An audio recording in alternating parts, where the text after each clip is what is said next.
сахар диабет, кант диабети, инсулинорезистентность жана панкреатит. Ушул оорулардын себеби бул уйку бездин өзүнүн инсулин деген затынын начар чыгарып калышы. А эмне үчүн? Себеби уйку безге жакшы кан келбей жатат. Уйку безден кетип бараткан керексиз заттар лимфа менен барбай жатат. Уйку без кандайдыр бир органдын түртүп калуусунан, кандайдыр бир органдын ошол уйку безди кысып калуусунан келип чыккан оорулар болуп саналат. Албетте бул аутоиммундук оору.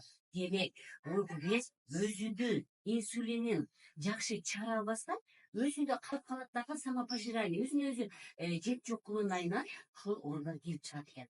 Мындан тышкары уйку бездин ушул ооруларын алып келе турган бул өт башчасынын, өттүн жодорунун, ашказандын шамалдашынын, боордун кызматын жакшыртпагандыгынан, ички чеги жана жуун ичегилердин шамалдашынын айынан келип чыгат. Келиңиз, эгер сиз ушул оорудан айыгам десеңиз, биздин медборбордо кеңирээк түшүндүрүп беребиз жана айыктырабыз. Сиздер менен мен доктор Бабаева.